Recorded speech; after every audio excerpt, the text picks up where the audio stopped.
العالمين وبه نستعين على أمور الدنيا والدين.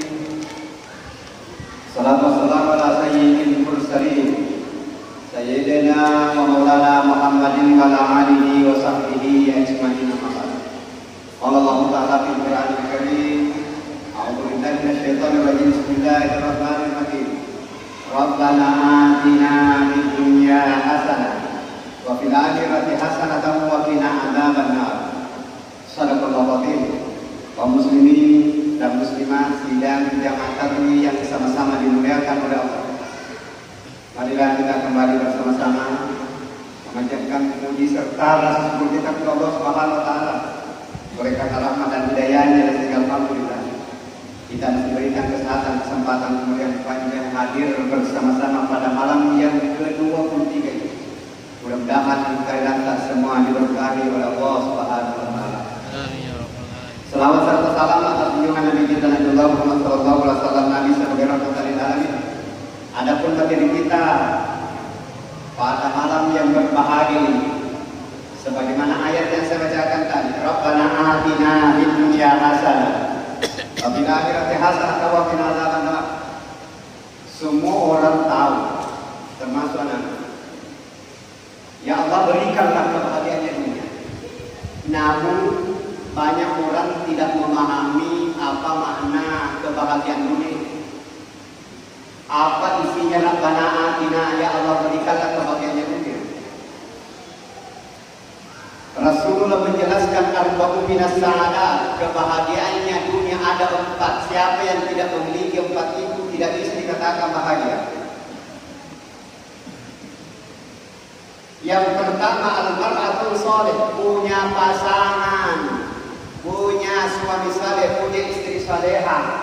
Siapa yang hadir pada malam ini dan tidak ada pasangannya tidak bisa dikatakan bahagia.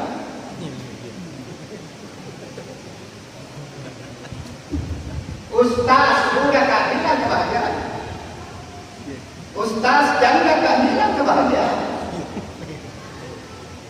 Kenapa orang dikatakan bahagia kalau ada pasangannya?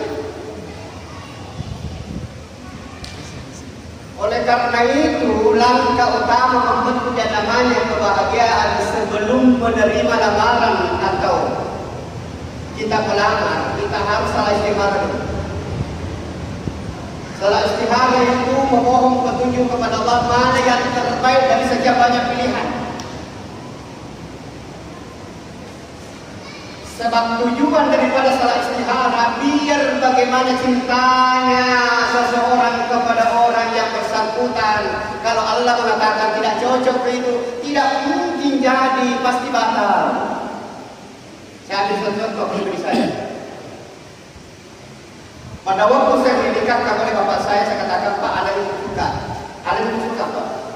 Apa dikatakan bapak saya? Jangan pernah harap mau menikah kalau bukan pilihan saya. Begitu kerasnya saya punya orang tua, juga bersaudara laki-laki, semua pilihannya apa? Namun ya, jadi karena orang tua tidak bisa dilawang, kita salah istikharah. Kapan salah istikharah itu? Sebaiknya tengah malam. Kenapa tengah malam? Sesudah kita berzikir dan berdoa, kita tidur di mana kita salat dan seluruh pakaian jangan dibuka. Saya ulangi, salah istikharah itu sebaiknya tengah malam sesudah kita berzikir dan berdoa. Kita tidur di mana kita salat dan seluruh pakaian jangan dibuka. Insya Allah ada 2 kemungkinan. Pertama, Allah memberikan petunjuk dalam mimpi sebelum bangun. Kalau kita tidak mendapatkan mimpi, insya Allah yang kedua, Allah mencampakkan di dalam jiwa yang tenang terhadap orang yang kita tuju. Artinya apa? Itulah yang terbaik menurut Allah. Doaku cuma pendek. Ya Allah, jika pilihan orang tua saya benar, tolong tenangkan jiwa saya. Tetapi kalau pilihan saya benar, tolong putuskan orang tua saya. Tidur pun sambil menunggu mimpi. Masya Allah, bunyi meski saya tidak dapat mimpi. Ternyata 3 hari kemudian Allah mencampakkan dalam jiwa saya. Kenapa lain perempuan yang pernah suka tidak mau ketemu lagi? rasanya. Seakan-akan Allah mengatakan tidak cocok itu. Jadi saya serahkan diri saya kepada bapak saya, Pak, berarti mencari perempuan kalau ada kita suka, aku suka kau itu. Alhamdulillah ternyata pergi melamar. Oh, udah lewati harus. Berarti mantap. Diterima lamaran, Pak. Nanti saya lihat rumahnya pada waktu menikah. Alhamdulillah, Allah selamatkan saya lewat istihara, salah istihara. Perempuan yang pernah saya suka sudah 3 kali bersuami, hampir saya korban pertama. Jadi ini yang kita harus lakukan dulu, jangan pernah menyesal. Kalau ini pilihan Allah, insya Allah bagus rezekimu itu. Bayangkan rezekiku luar biasa, saya cuma penceramah ini. Tetapi 4 di rumahku di belakang. 4 baru-baru ini saya beli rumah, hampir 500 juta. Orang heran. Kalau Allah pilihkan itu yang terbaik, artinya apa? Orang Buddhis bilang, si palekan dan lagi.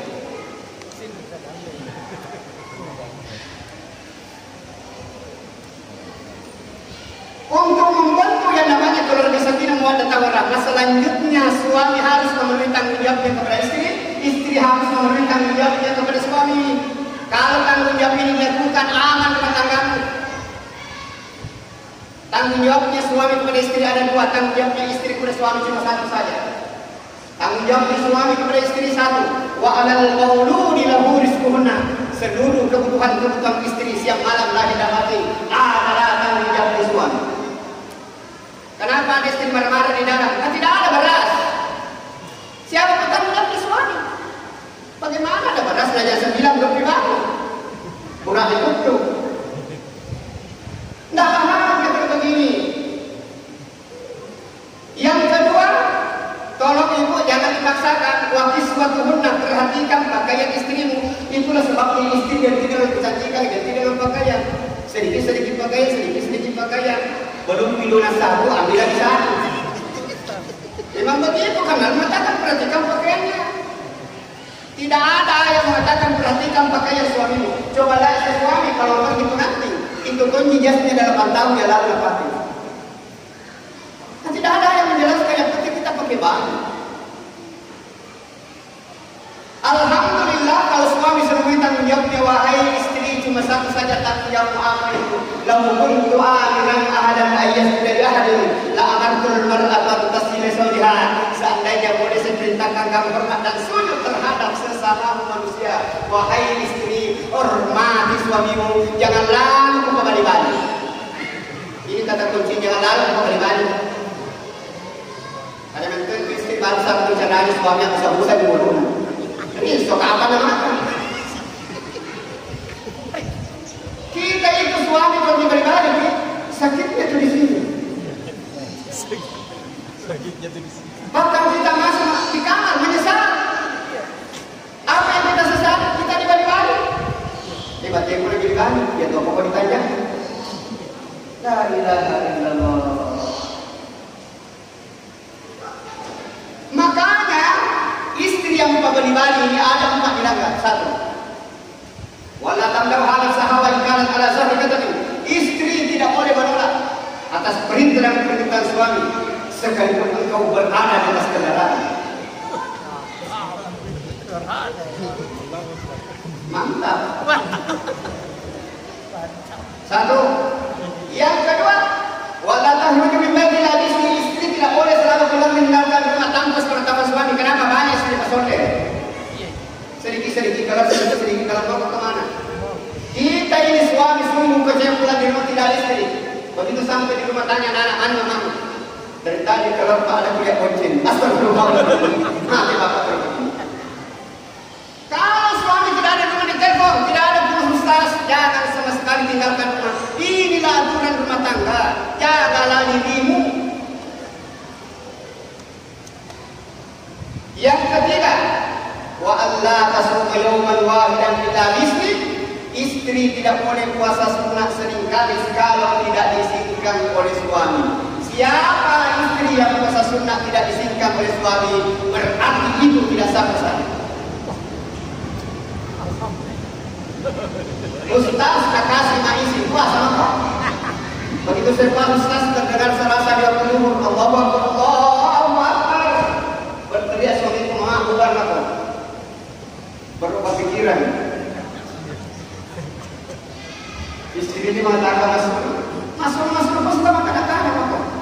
puasa setengah hari aku. Kenapa harus beban? Puasa yang kamu lakukan puasa sunat, sedangkan perintah dan permintaan suami hukumnya wajib.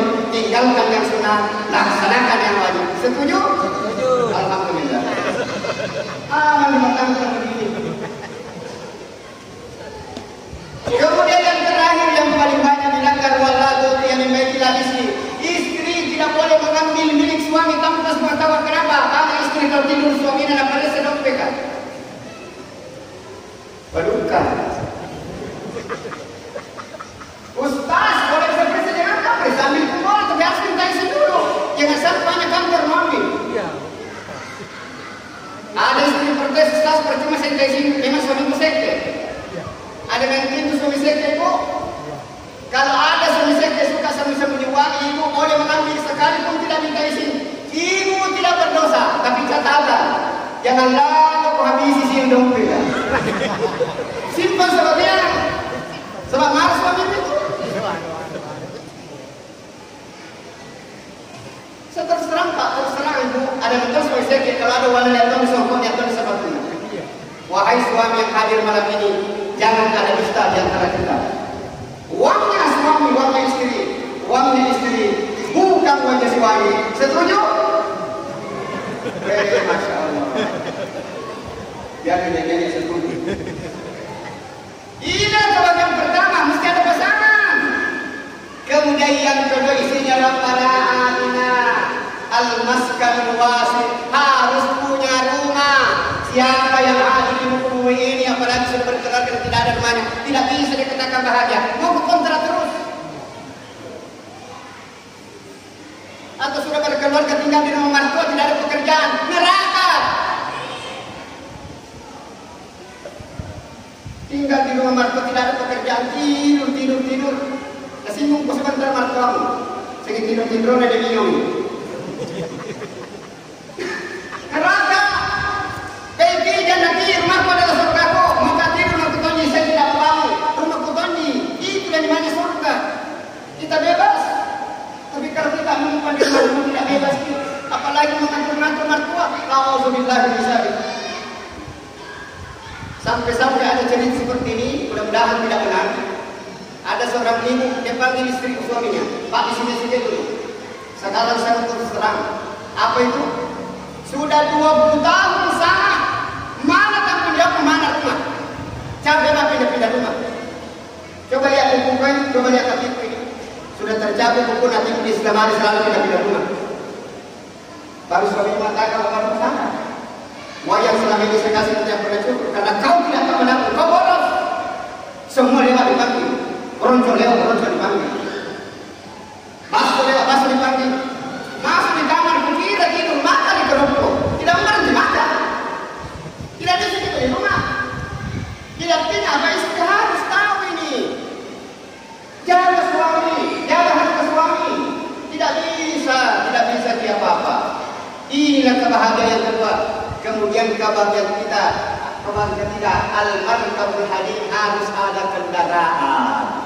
Alhamdulillah bahagia membina rumah tangga saling memahami Quran dengan kelebihan. Ada di rumah, masya Allah, di garasi ada mobil. Itulah manusia yang paling bahagia. Tetapi puncak kebahagiaan wajar sekali kita harus mencintai semua orang dan kita mencintai semua orang. Itulah puncak kebahagiaan. Sebab apapun yang kita miliki, kalau kita memusuhi orang, masya Allah tidak ada kebahagiaan. Oleh karena itu melalui kesempatan yang berbahagia ini, Rasulullah SAW menyambut bulan suci Ramadan. Beliau berkhutbah, amin, amin, amin, amin 3 kali. Kenapa Rasulullah amin 3 kali? Ia melihat pertama Jibril berdoa, ya Allah, janganlah engkau menerima pahala puasanya orang yang dendam terhadap tetangganya. Jadi tidak ada masalah dengan tetangga, tapi jangan sampai dendam. Kenapa dendam? Sumber malapetaka karena dendam. Rasulullah SAW bertetangga dengan Hakaminas itu Hakaminas, kalau ada kotorannya dilemparkan masuk ke rumahnya Rasulullah. Begitu bencinya Hakam kepada Rasulullah. Kalau Rasulullah mendapatkan gangguan seperti ini, dia bersihkan kotoran itu, ambil dari Rasulullah hajat berkat memohon kepada Allah. Ya Allah, berikanlah petunjuk Hakaminas karena dia tidak dapat petunjuk. Alhamdulillah, doanya Rasulullah diterima, tidak ada lagi sampah. Aisyah mengatakan, ya Rasulullah, mulai hari ini tidak ada lagi sampah. Kenapa Aisyah? Kami Asia suka membuang sampah, tidak bisa bangun sakit. Apa kata Rasulullah? Wahai Aisyah, siapkan satu keranjang kurma, saya membuatkan tetangga yang sedang sakit. Begitu mulianya akhlaknya Rasulullah. Hari-hari dikasih sampah. Begitu terkenal tetangganya saat Aisyah, siapkan satu keranjang kurma, saya membuatkan tetangga yang sedang sakit. Makanya Rasulullah mengatakan, man akrama jarahu wajabathu jannah, wa man ada jarahu. Siapa yang mau merasakan surga di dunia, damailah dengan tetanggamu. Tetapi siapa yang mau merasakan neraka di dunia, bermusuhan dengan tetangga. Itu kalau kita bermusuhan dengan tetangga, masya Allah, tidak ada keamanan, tidak aman. Pulang kampung kok hilang semua ya. Bukan memang dia tidak suruh orang. Kalau kita tidak damai dengan tetangga, makanya ada adab bertetangga. Man akrama jarahu wajabathu jannah, wa man ada jarahu. Siapa apabila untuk membuat satu masakan berdicium oleh tetangga, dicium oleh tetangga, fa'aksiri ma'aha, perbanyaklah airnya, wa ta'ahad jiranaka, jangan lupa tetanggamu. Artinya apa? Ada haknya tetangga dari makanan itu apabila dia cium. Siapa tetangga yang dimaksud? Adalah orang yang paling dekat pintunya dengan kita. Tetapi kadang kita salah. Oh, dikasih rumah kelima. Kenapa dikasih rumah kelima? Sama-sama orang bonin. Ya ilaha illallah. Si kampung itu tidak cari. Ini yang pertama. Doanya mereka Jibril yang minta kepada Rasulullah yang kedua, ya Allah, janganlah engkau terima para puasanya anak yang durhaka kepada orang tuanya. Kalau ada anak yang pernah menyakiti hati orang tua, apalagi meneteskan air mata, itulah anak yang durhaka. Ini kalau dia puasa, sah puasanya akan tetapi tidak diterima oleh Allah sebelum minta maaf kepada orang tua. Kenapa? Rasulullah berfirman, wasaina insana biwalidayhi ihsana hamalat ummuhu Qur'an pada turun hamba-hamba wa bisalu salasun besara. Kenapa Allah dan Rasulnya menyuruh kita berbaik kepada orang tua tersebut? Karena ibumu lah yang melahirkan kamu dalam keadaan setengah mati. Kenapa Allah mengatakan melahirkan setengah mati? Banyak orang melahirkan bayangkan tidak bisa dapat lewat jendela. Disesar. Siapa yang disesar itu? Bapak di sini hanya statusnya sebagai tersangka. Sampai-sampai ada anak tanya mamanya, mama aku melahirkan sakit enggak? Oh, itu hampir bunuh saya. Tidak sakit masuk gara-gara kamu. Sesungguhnya namanya wahamluhu wa bisaluhu salasun besara, karena ibulah yang bersifat kamu dalam keadaan setengah mati. Makanya Rasulullah hormati kedua orang tua terhusnimu. Rasulullah menyuruh Umar dan Ali pergi Madinah. Wahai Umar, Ali pergi di Madinah cari Uwais al-Qarni. Sesungguhnya Uwais al-Qarni diterima doanya. Apa keistimewaan Uwais al-Qarni? Pada waktu ibunya menangis, Uwais al-Qarni mengatakan, ibu kenapa kita menangis? Ibunya mengatakan, wahai anakku, sudah 90 tahun saya sudah tua. Saya belum pernah melaksanakan ibadah haji. Inilah yang membuat saya saat menangis. Kita ini miskin, tidak ada kendaraan, tidak ada unta. Terpaksa Uwais al-Qarni dia kumpul kayu bakar untuk dijual untuk bercita-cita beli unta, untuk naikkan ibunya ke tanah suci. Masya Allah, masuk 1 tahun ternyata tidak cukup uangnya. Hanya anak domba jantan yang dia beli. Itulah yang dipelihara. Setiap pagi digendongnya di atas gunung, sore digendong turun dari gunung sampai turun 1 tahun. Masya Allah, besarnya itu domba masih digendong terus digendong waktu pagi naik, turun waktu sore digendong. Masya Allah, begitu besar badannya, kuat badannya Uwais al-Qarni. Apa dikatakan ibu? Siap-siap kepada tanah suci. Menangis ibunya. Ibunya mengatakan, wahai anakmu, ambil kendaraan di mana? Apa kata Uwais al-Qarni? Saya siap gendong kau dari Madinah sampai ke Mekah. Bayangkan dia gendong ibunya sampai di Mekah, berdarah-darah pitanya, kurang lebih 500 kilo. Alhamdulillah, ibunya melaksanakan ibadah haji. Sekarang timbul pertanyaan, sudah berapa meter kita gendong ibu kita? Uwais al-Qarni berdarah-darah badannya, kurang lebih 500 kilo gendong ibunya.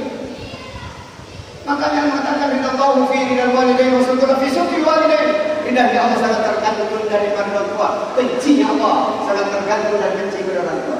Kemudian yang terakhir doanya mereka ini. Dia minta kepada Rasulullah, ya Allah janganlah 2 3 malam. Jadi batasnya kalau marah sama pasangan tak 3 malam saja. Kenapa ini harus disampaikan? Karena banyak ada istri, banyak istri. Kalau marah-marah suaminya ada tidak terpenuhi keinginannya, masa tak satu minggu tidak mau bicara. Makanya mengatakan 3 malam saja. Kenapa cuma 3 malam? Setelah malam pertama harus berpikir siapa yang salah, siapa yang benar. Malam kedua sudah harus ada kesadaran. Yang salah harus minta maaf, yang benar harus memaafkan. Begitu masuk malam ketiga, langsung makin terus.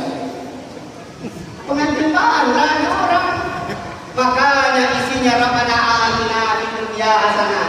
Ya Allah, berikanlah kepada ada 4. Yang pertama al-mar'atun shalih, punya pasangan, saling memahami kelebihan dan kekurangan. Kemudian yang kedua al-maskan wasi, punya rumah. Kemudian yang ketiga al-markabul hadid, punya kendaraan. Puncak kebahagiaan wal jar salih, kita harus mencintai kebersempurnaan kita dicintai orang. Itulah manusia bahagia di dunia. Mudah-mudahan apa yang saya sampaikan ini lebih dan kurangnya mohon maaf. Assalamualaikum warahmatullahi wabarakatuh.